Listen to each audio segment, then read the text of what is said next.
Hi guys, Danielle's Homemade Products back again. It's a little cold out here this morning, so I've got my blanket on.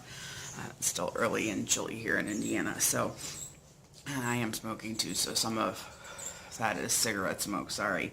I thought I'd take a few minutes and talk about a disorder that I have that's kind of rare. It's called Antiphospholipid Antibody Disorder. You can also see it called Antiphospholipid Antibody Syndrome, or APS.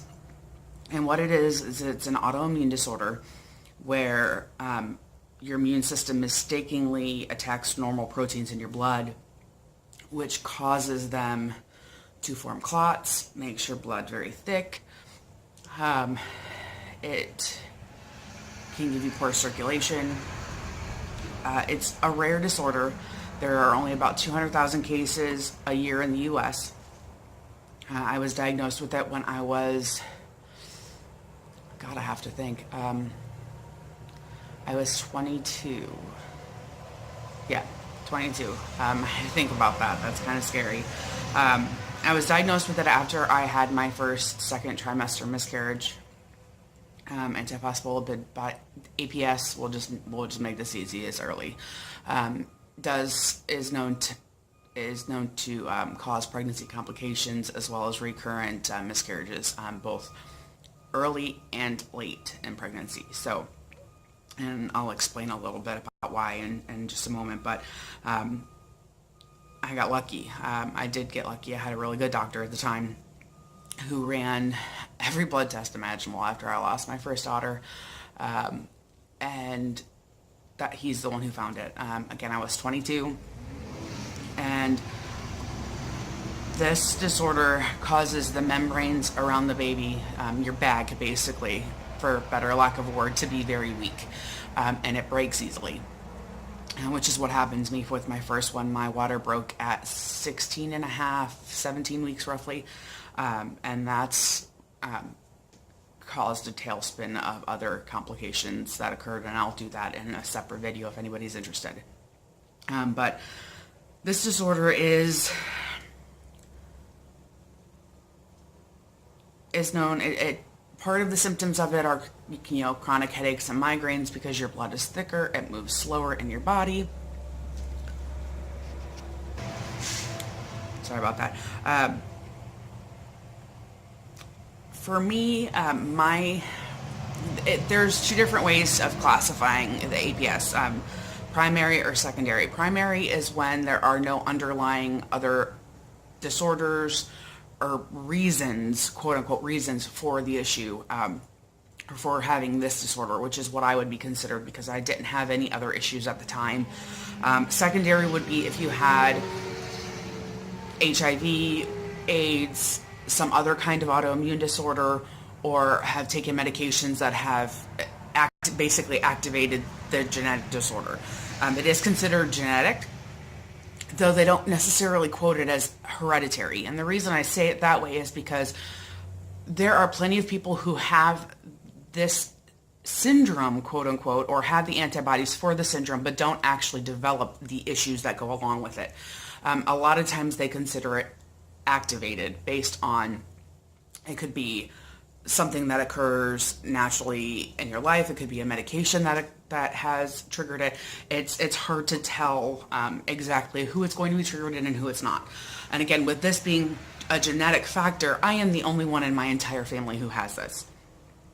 So while it is something that it has to do with my genetic line, it's not necessarily passed from mother to daughter or skip generations like some disorders do, like diabetes.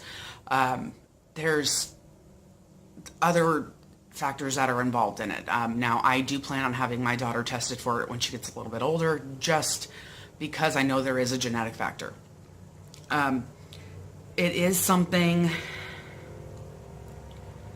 It is an issue. It is a serious issue because you can, depending on the severity of it, I'm lucky mine is not an extremely severe case. I can manage mine on a low dose aspirin a day and I'm fine. But depending on the severity of your case, there are people who have to take shots of heparin every day to keep their blood thin. And that's basically what it does, is it thickens your blood, gives you a high risk for stroke, for blood clots in your legs and arms due to inactivity, miscarriage, as well as heart problems and circulatory problems because your blood is thick and cannot move through your body like it's supposed to. Sorry, I'm trying to check my notes, make sure I didn't miss anything. And I know I'm running out of time on my card. So now, and like I said, I am also diabetic. So having the combination of these two is really frustrating. It's a big struggle. And let me explain why. Because as a diabetic, I'm supposed to eat mainly greens, things that are good for you, salads, and I'm running out of time, so I will pause this and come back. But as a person with this disorder, I cannot eat dark leafy greens because they have vitamin K in it. Vitamin K promotes clotting, and I do that enough already. So I'll be back in a few minutes. I had to go and move the video over to my computer. So, but as I was saying, it makes it difficult as a diabetic because they want you to eat lots of leafy greens, lots of dark vegetables, because they have the nutrients in it that we need to help keep our blood sugars under control. But the problem is anything that is dark green or leafy green, pretty much anything that's green, contains vitamin K in it. Vitamin K is a vitamin that helps your body to clot or encourages clotting. And since I do that enough on my own, way more than I'm supposed to begin with, it means that I have to limit the amount of that I have, which means as a diabetic, that makes my choices for healthy foods a lot more difficult. It also means that I have a risk for clots, and medications that are problem children tend to be a little bit more difficult for me to take. For example, I'm 36, and because of the fact that I do have this blood clotting disorder, it means that I am high risk for stroke if I am on any kind of birth control medication. Unfortunately, I also have high cholesterol, and when it comes to that, there's medications that they will not allow you to take as a woman who still has the ability of having children without being on some form of birth control, because the side effects of them are very, very dangerous to an unborn fetus. Therefore, while I have high cholesterol, I do not have high blood pressure, which is kind of a surprise considering I am junky. But for someone with high cholesterol, I cannot take oral antibiotics. I think I need some more coffee. It's still early. But I cannot take oral contraceptives anymore, so I cannot take a birth control pill because of my risk for clotting is too high.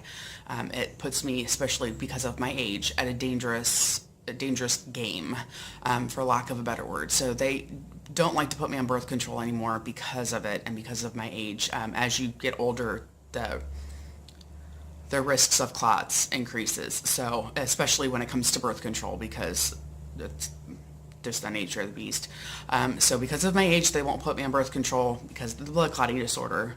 But because I have high cholesterol, they will not put me on cholesterol meds because I'm not on birth control. I know it makes a whole lot of sense. But I know the reasoning behind it is because, again, the risk of birth defects as well as the risk of stroke and clots is just too much.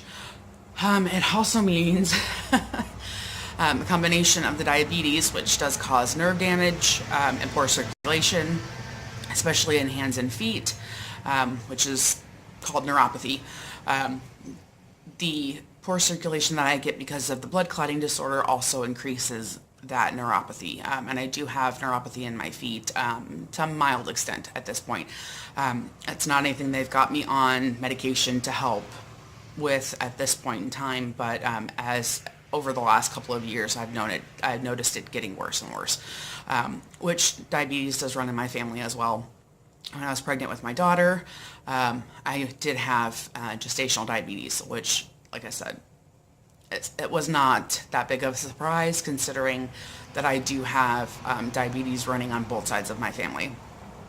But yes, it does make life a little bit more difficult. I have to be very careful with a lot of things. I have to watch what I'm eating, and I do usually take, which I'm out of right now, but I usually do take a one-a-day vitamin, and I take one for women of childbearing age just because of my age at this point in time, and because I do need the additional other vitamins that are in that versus just a regular one a day. Not to mention the vitamins for women of childbearing, age are usually very good on your hair and skin and nails. And being a diabetic, I also have problems with severely dry skin. So that's one nice thing about taking those is it does help strengthen your nails, which mine tend to be kind of blah, for lack of a better word. They tend to split very easily and they're very thin and break easily. So it kind of helps strengthen the nails, helps with the hair and your skin. So that is, I said, it's been kind of a roller coaster.